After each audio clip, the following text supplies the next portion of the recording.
네, 장맛비 대신 연일 한여름 더위가 기승을 부리고 있습니다. 서울에는 올 들어 첫 폭염 경보까지 내려져 있는데요. 네, 이번 더위 언제까지 이어지는지 또 장마철인데 왜 비가 내리지 않는지 김재훈 기상 전문 기자와 함께 알아보도록 하겠습니다. 어서 오십시오. 네, 안녕하십니까.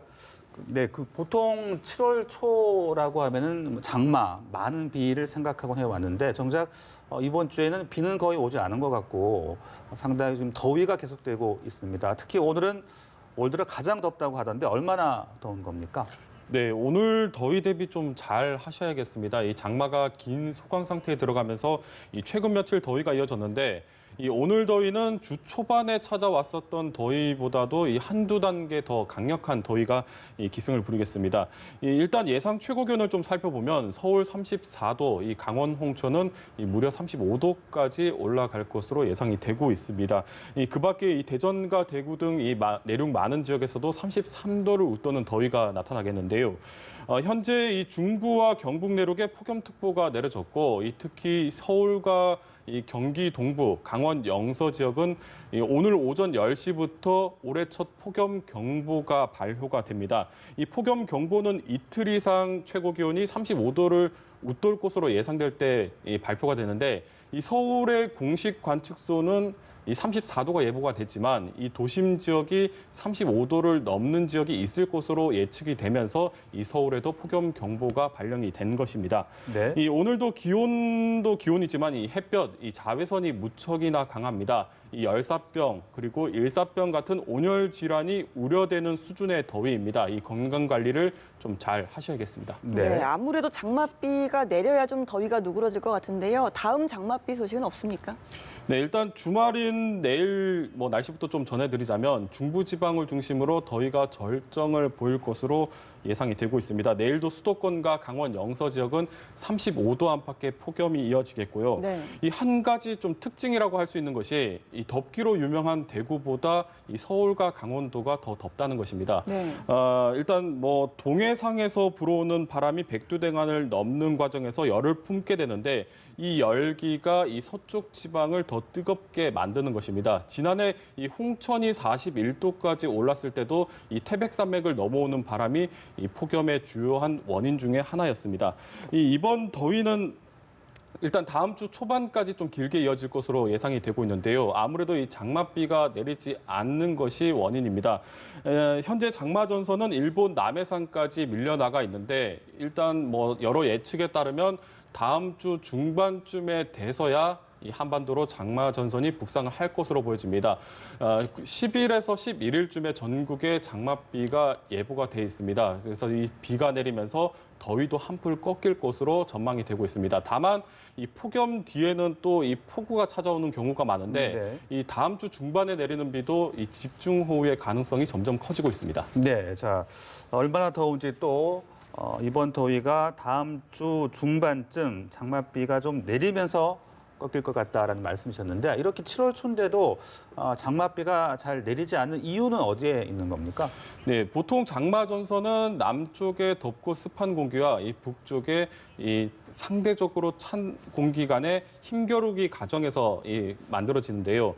아무래도 이 어느 공기가 힘이 더 강하느냐에 따라서 비구름이 오르락 내리락 하는 겁니다. 그런데 지금 지상에는 이 폭염이 나타나고 있지만 이 우리나라 5km 상공으로 올라가게 되면 이 찬 공기 덩어리가 크게 자리를 잡고 있습니다. 보통 절기 하지를 기점으로 이 찬 공기의 세력이 약해지면서 장마 전선이 우리나라로 북상을 하는데 올해는 7월 초에도 이례적으로 이 한반도 상공에 찬 공기가 세력을 강하게 유지를 하면서 이 장마 전선이 우리나라를 북상하지 못하고 일본 남해상까지 밀려나가게 된 것입니다. 이 우려와는 반대로 일본 같은 경우는 장마 전선이 계속 정체를 하면서 연일 많은 비가 쏟아지고 있기도 합니다. 일단 기상청을 비롯한 여러 예측을 보면 다음 주 중반 그리고 10일에서 11일쯤에 장마 전선이 북상하면서 전국에 장맛비가 내릴 것으로 예상이 되고 있는데요.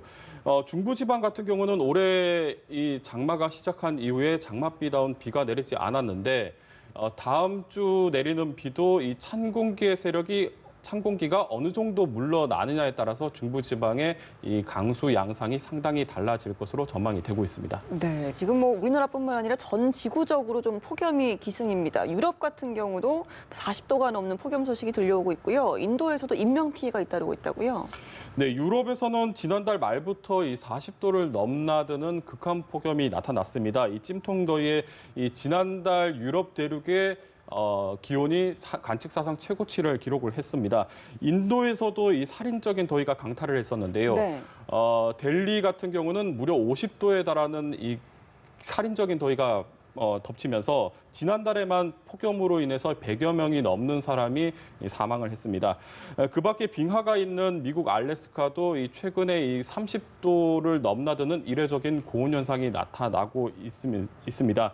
아무래도 이러한 폭염은 이 최근 북반구의 공기 흐름이 원활하게 흐르지 못하는 데서 비롯된 것으로 분석이 되고 있습니다.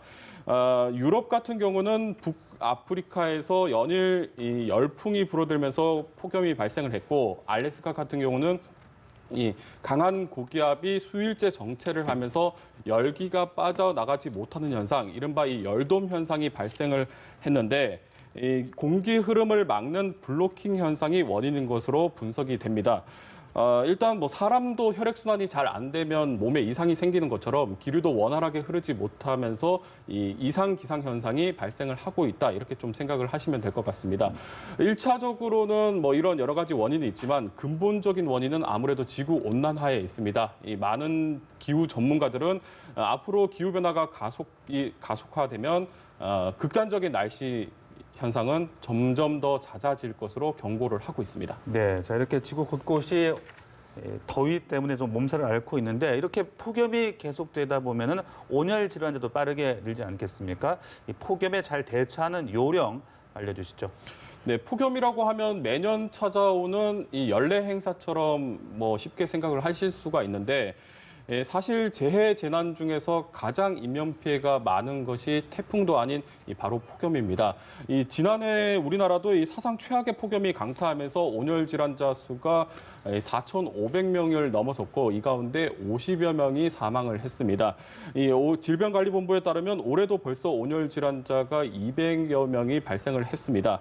이 아무래도 폭염 피해를 줄일 수 있는 가장 좋은 방법은 가장 뜨거운 시간대에 야외 활동을 하지 않는 게 좋습니다. 통계를 살펴보면 낮 12시에서 오후 5시 사이에 이 온열 질환자가 가장 집중적으로 발생을 하는데, 되도록이면 이 시간대에 바깥 활동을 하지 않는 게 이 폭염을 가장 줄일 수가 있습니다. 또 목이 마르지 않더라도 수분을 충분히 섭취하는 것이 좋겠고, 부득이하게 야외에서 작업을 할 경우에는 통풍이 잘 되는 옷을 입고 충분하게 휴식을 취하는 게 좋습니다. 이 마지막으로 이 축사 같은 데서는 이 창문을 개방하고 송풍 장치를 가동을 해서 가축 피해가 없도록 대비를 좀 잘 하셔야겠습니다. 네, 다음 주에 또 비가 온다고 하니까 그때까지는 좀 폭염 대비를 철저히 해야겠습니다. 김재훈 기자였습니다. 고맙습니다. 고맙습니다.